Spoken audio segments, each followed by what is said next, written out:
বহুকাল আগের কথা। নওগাঁর ধামইরহাটের চকচান্দিরা গ্রামে চান্দিলাল পাল নামের এক রাজার রাজ্য ছিল। রাজপ্রাসাদ, শূন্য সামন্ত আর রানীকে নিয়ে সুখেই কাটছিল রাজার দিন। রানীকে রাজা অনেক ভালোবাসতেন, কিন্তু হঠাৎ এক অসুখে পড়লেন রানী। কিছুতেই সে অসুখ ছাড়ে না। দিনকে দিন রানীর স্বাস্থ্যের অবনতি হতে লাগলো। রাজার মনে শান্তি নেই। রাজপ্রাসাদ থেকে উধাও হলো সুখও। রাজা চান্দিলাল রাজ্যের সকল কবিরাজ হেকিমকে ডেকে পাঠান, কিন্তু তারাও রানীকে সুস্থ করতে ব্যর্থ হলেন।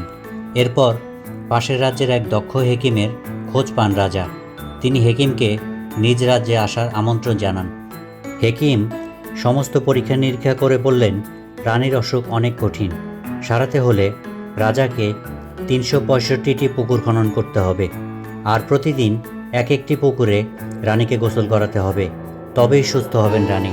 হেকিমের কথায় রাজা কিছুটা চিন্তায় পড়ে গেলেন। এত অল্প সময়ে কিভাবে এতগুলো পুকুর তিনি খনন করাবেন?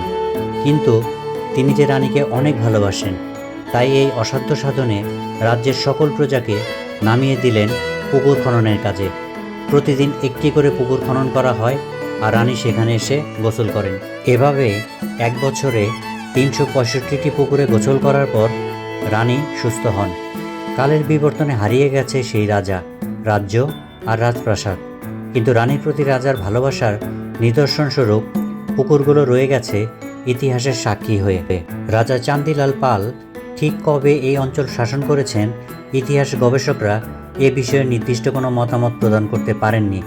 তবে রাজা চান্দিলাল অষ্টম খ্রিস্টাব্দের পাল শাসনামলের সামন্ত রাজা হতে পারেন বলে তারা ধারণা পোষণ করেছেন।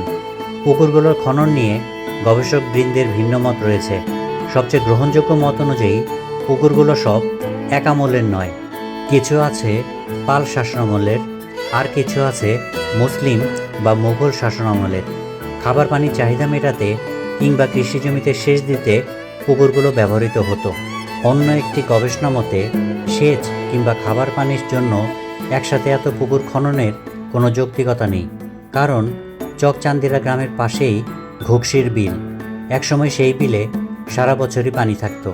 তাদের মতে প্রচলিত রূপকথার গল্পে বর্ণিত পুকুর খননের কারণটি সত্য হতে পারে। বর্তমানে পুকুরগুলো মাছ চাষের জন্য ইজারা দেওয়া হয়েছে। পুকুর পাড়ে গড়ে তোলা হয়েছে সামাজিক বনায়ন প্রকল্প, যা গ্রামের সৌন্দর্যকে অনেক গুণ বাড়িয়ে দিয়েছে। রাজা চান্দিলাল পাল ও রানীকে ঘিরে যে ভালোবাসার গল্প ঘুরে বেড়ায় চকচান্দিরা গ্রামের আকাশে বাতাসে, তার ঐতিহাসিক ভিত্তি নাও থাকতে পারে, তবুও ৩৬৫টি পুকুর নিয়ে রাজা ও রানীর ভালোবাসার এই গল্প লোকমুখে ফিরবে যুগের পর যুগ। তো বন্ধুরা, আজকে ভিডিও এ পর্যন্তই। ভালো লাগলে চ্যানেলটিকে অবশ্যই সাবস্ক্রাইব করে রাখবেন, আর ফেসবুক থেকে দেখলে পেজটিকে ফলো করবেন। ধন্যবাদ সকলকে। আমন্ত্রণ রইল পরবর্তী ভিডিও দেখার জন্য।